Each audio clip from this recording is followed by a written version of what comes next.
Bienvenidos y bienvenidas a su programa Monseñor Romero y la misión del Evangelio. Un programa que lleva dos objetivos: conocer a Monseñor Romero y estudiar la Sagrada Escritura con un juicio crítico desde la teología de la liberación. Cada día tendremos un encuentro con Monseñor Romero y con el Dios de Jesús.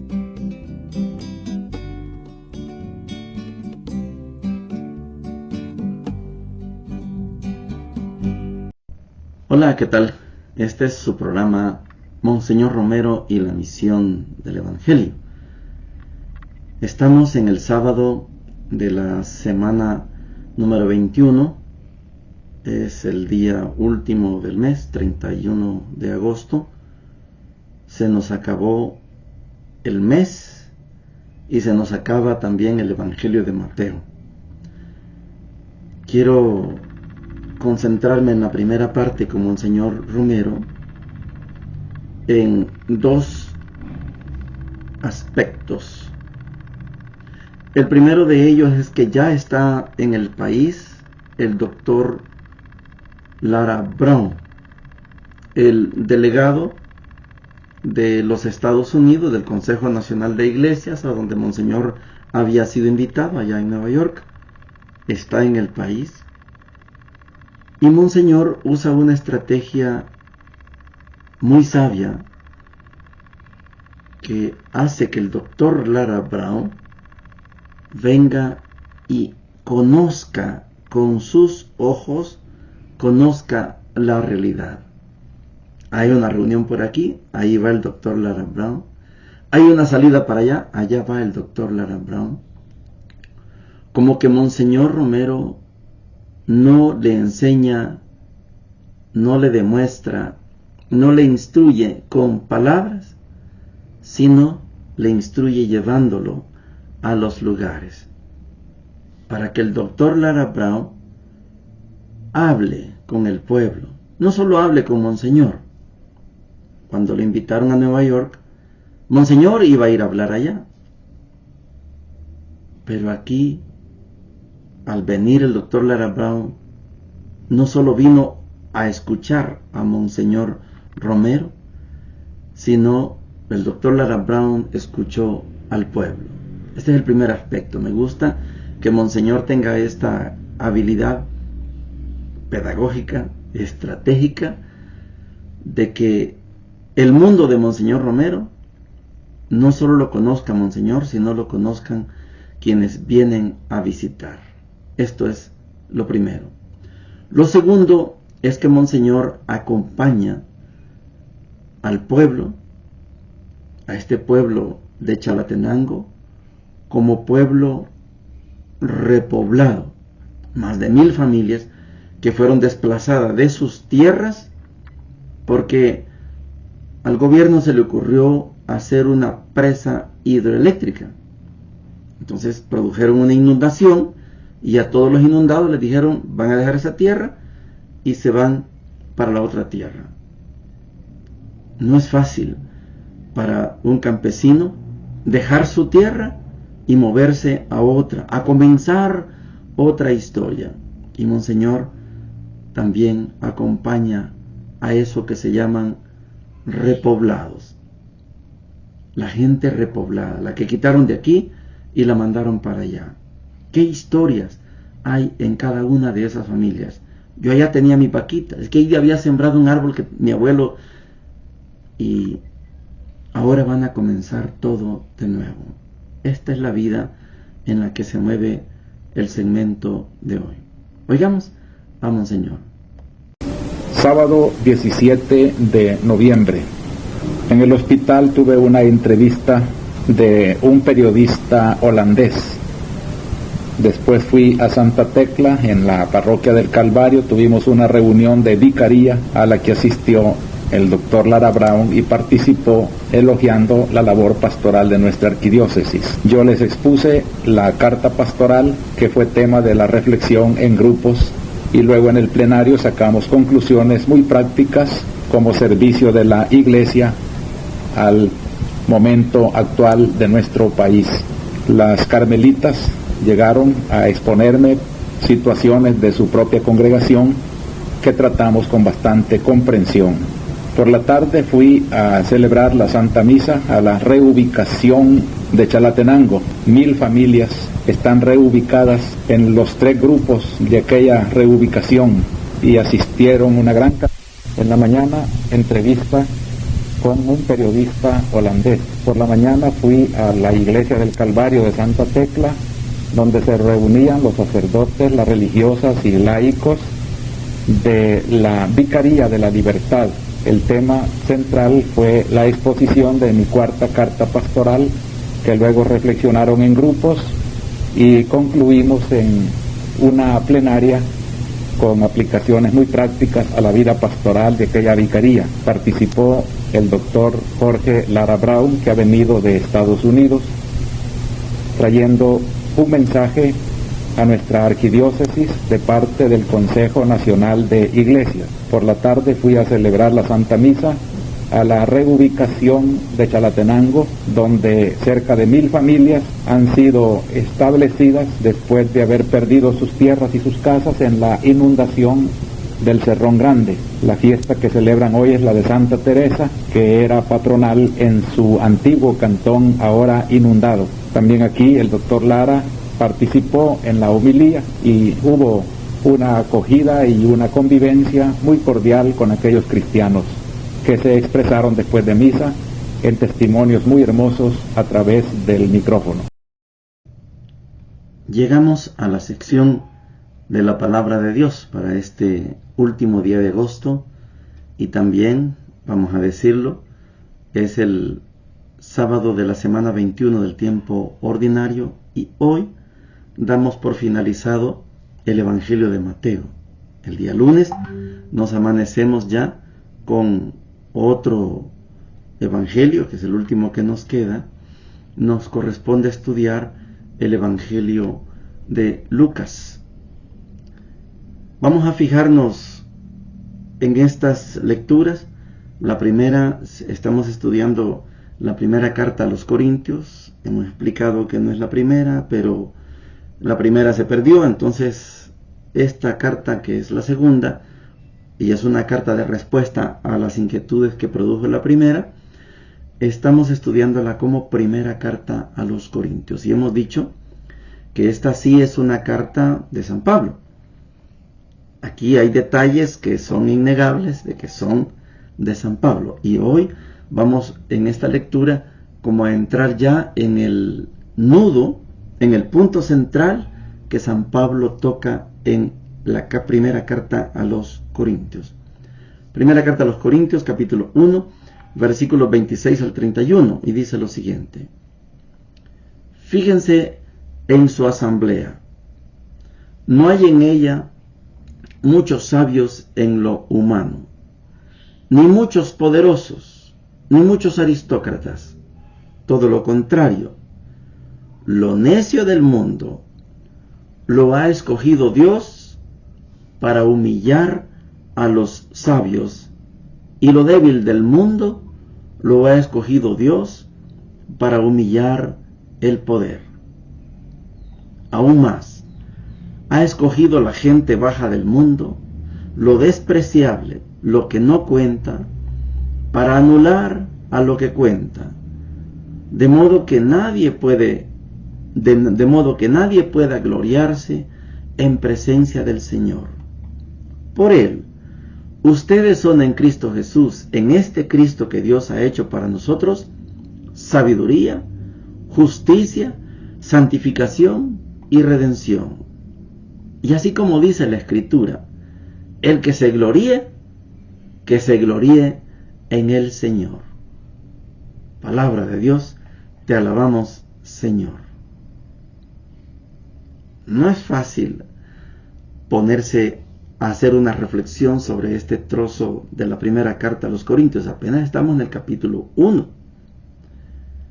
Y yo le puedo decir que este texto es más que apto para sacudir nuestra conciencia. Me voy a ir a los extremos. Cuando yo estaba en el seminario, comenzando mi etapa de formación, mi primer año lo hice en Quetzaltenango. Aprendí que se puede decir Quetzaltenango o Quetzaltenango, es indiferente, o Xela, como el nombre indígena, Xelajú, el monte de Xela. Y nosotros todos los domingos hacíamos dos tareas: ir a la misa a las 5 de la mañana, y al terminar la misa un bus nos llevaba a un lugar que se llamaba Llano del Pinal, en las faldas del volcán Santa María, y allá íbamos a un lugar que se llamaba San José Las Majadas. Era lejos. El bus nos dejaba en un lugar y había que caminar, bajar, y después, cuando terminábamos el trabajo, había que subir a buscar el bus. A veces llegábamos y el bus ya se había ido y nos tocaba caminar 2 horas y media para llegar al seminario. ¿Qué es lo que pretendía el seminario con enviarnos a esos lugares? Le llamaban lugar de pastoral. Pero lo que se pretendía era que yo, Mauricio, salvadoreño, que venía de un cargo, yo había sido subgerente en una empresa, venía que usaba saco y corbata y etcétera, y que tenía zapatos de este estilo y usaba pants, yo, burguesito, vamos a decirlo. Y alrededor habían otros seminaristas, de los más humildes, algunos hasta que usaban caite de llanta.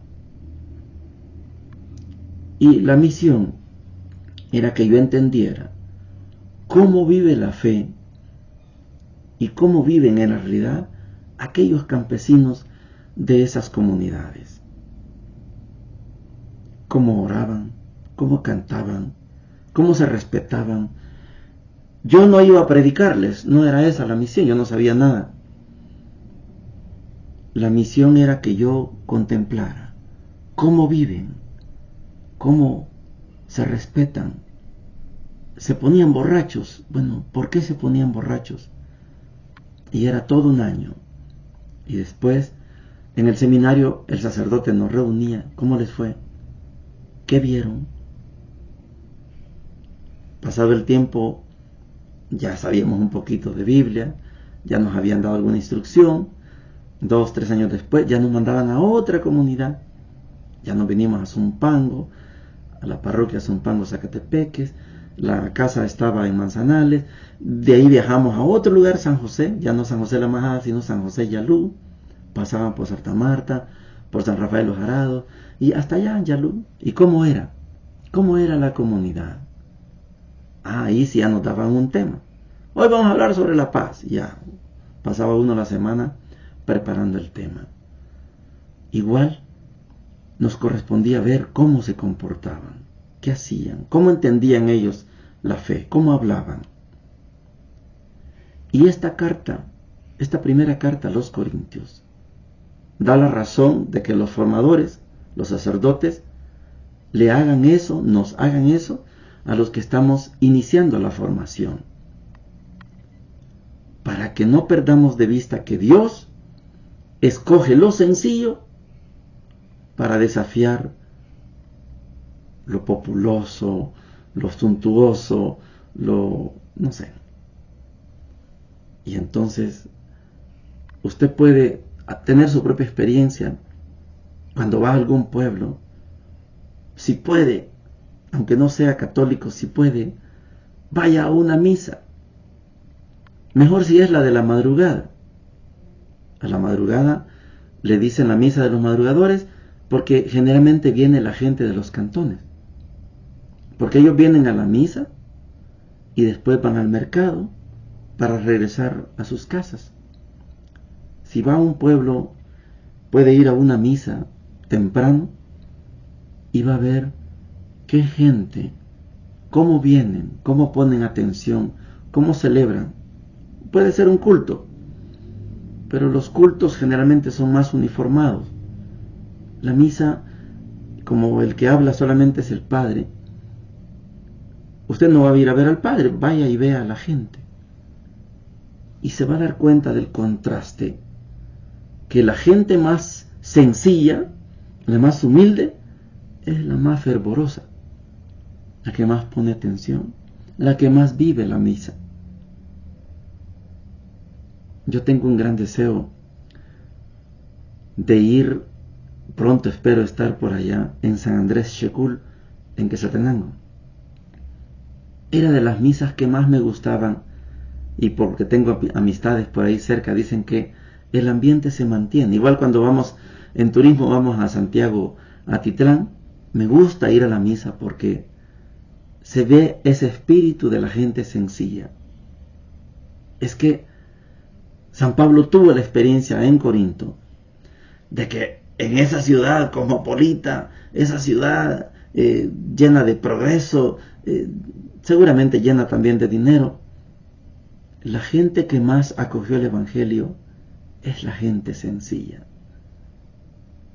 Usted no se va a gloriar de cuánto dinero tiene en el banco, no se va a gloriar de cuántas propiedades tiene, no. Se va a gloriar de qué tan dentro de usted está Jesús. Y este es el punto central que San Pablo maneja. La cruz de Cristo es un elemento que introdujo San Pablo. Por eso él dice, lo necio del mundo lo ha escogido Dios para humillar a los sabios. San Pablo es un sabio, es griego, pensamiento y formación griega. Fue formado también en el ambiente judío por Gamaliel, maestro Gamaliel. San Pablo es un sabio. Y San Pablo tiene que reconocer que lo necio del mundo lo ha escogido Dios para humillar a los sabios. Lo débil del mundo lo ha escogido Dios para humillar el poder. Y lo central, por él, por el Cristo, ese Cristo que San Pablo lo predica muy bien, lástima que no lo llegó a entender como Dios a Jesús, solamente lo entendió como Mesías, pero es hijo de su tiempo. Pero mire la consecuencia de haber entendido a Jesús. Por él, ustedes son en Cristo Jesús, en este Cristo que Dios ha hecho para nosotros, son sabiduría, justicia, santificación y redención. ¿Qué más puede pedir una persona como usted y como yo? Que en Cristo seamos sabios, seamos justos, seamos santos y seamos redimidos. ¿Qué más le podemos pedir a la vida? En Cristo. Y mientras más sencillo, más santo. Podemos decir, mientras más débil, más fuerte. Esta fue la experiencia que tuvo San Pablo. San Pablo no era un ignorante. San Pablo era una persona preparada. Pero su enseñanza la basó en la sencillez. Exaltó la sencillez. Hay más que decir, es inagotable ese trocito de la primera carta a los Corintios.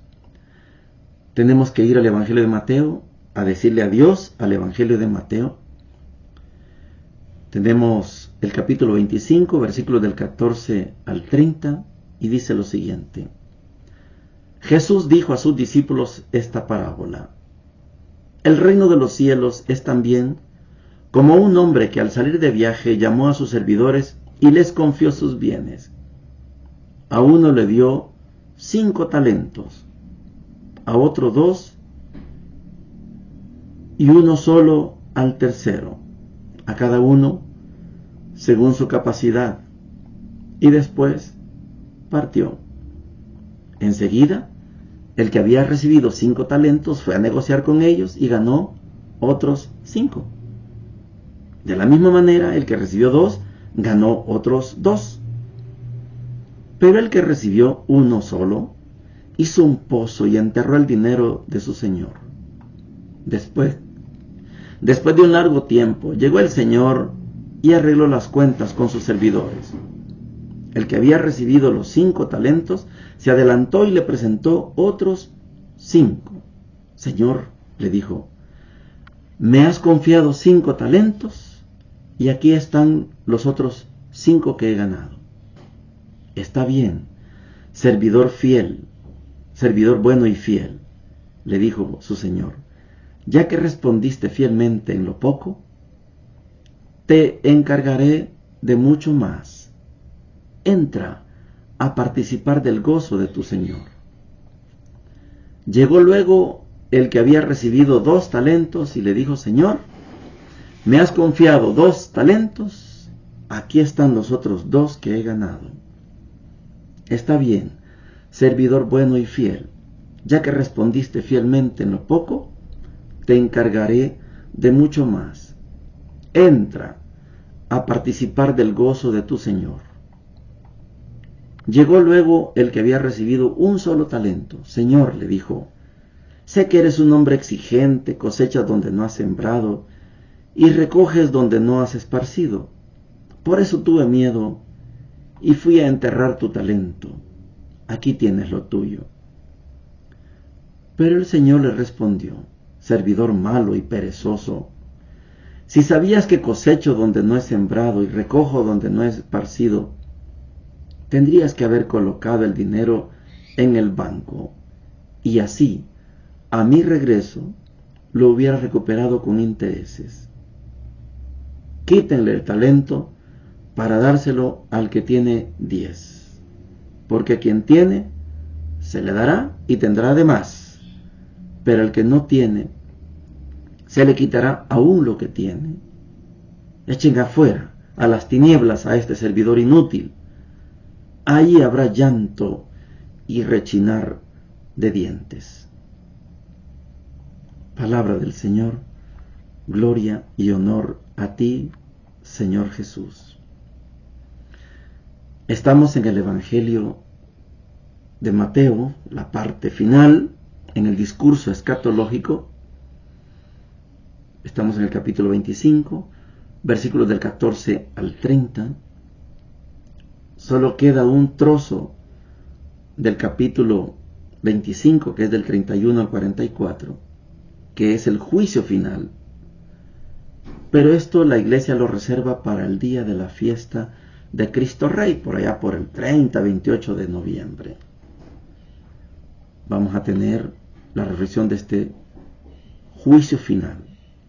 Hemos dicho que el discurso escatológico en Mateo es el quinto, es el último discurso de los 5 que Mateo pone en labios de Jesús para demostrar que Jesús es el nuevo Moisés.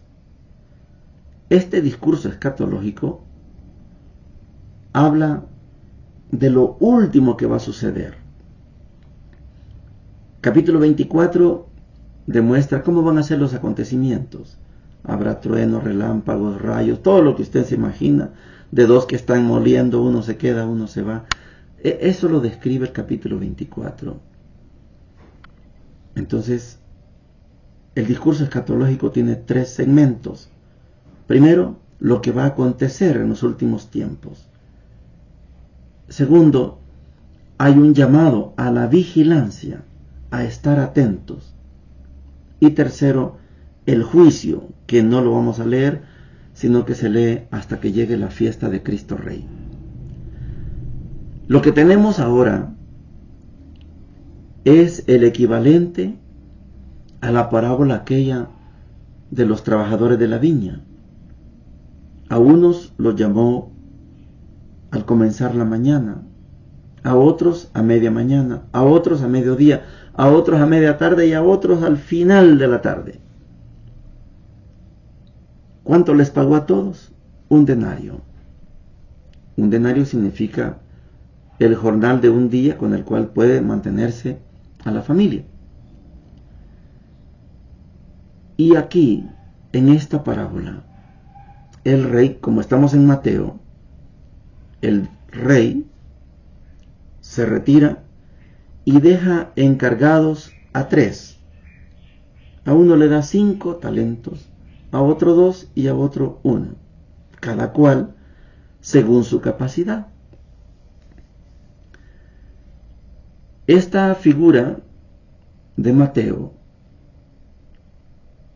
es el testimonio de que Jesús está por partir.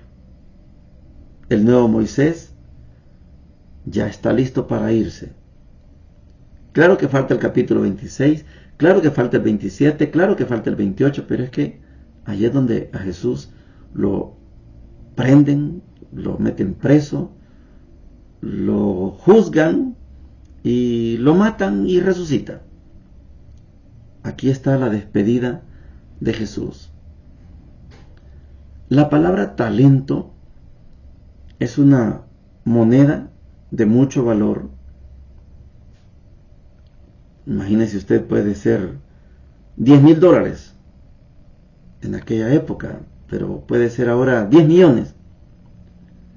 Y el rey se va y se las encomienda a sus empleados, a los 3. Uno lo multiplica y obtiene, con 5 obtiene otros 5. El otro lo multiplica y con 2 obtiene otros 2. Igual que Lucas, estos produjeron el 100 por 1, el 100%. Pero el otro, el que recibió 1, no lo pudo multiplicar por otro más. Lo escondió. Fue malo, infiel, perezoso.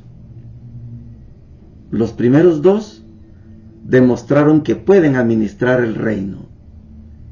Muy bien, siervo fiel. Muy bien, siervo fiel. Ustedes 2 son siervos fieles. Les voy a confiar más. Y vos, que no fuiste capaz ni siquiera de poner en el banco ese talento, esos 10 millones,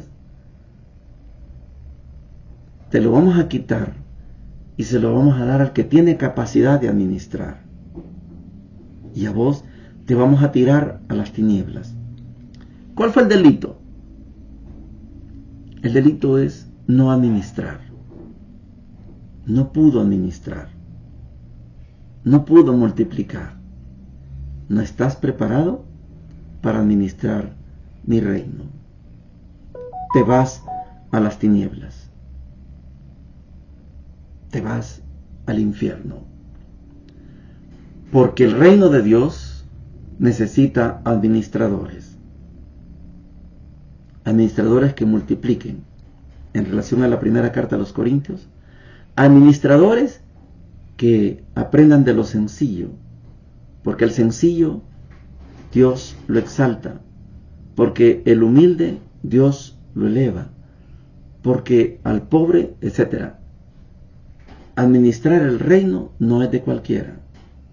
Hay unos que el conocimiento del reino de Dios lo entierran, no están listos. No fue ladrón porque no se robó el dinero, lo devolvió, pero no sirve para administrar. Y como no sirve para administrar, no entra al reino de los cielos. Hay que ser verdaderos administradores. Si no somos administradores del reino, no podemos entrar. Nos despedimos de Mateo y el lunes, primero Dios, nos encontramos ya con el Evangelio de Lucas. Bendiciones para todos y para todas. Hemos presentado Monseñor Romero y la misión del Evangelio. Hasta la próxima.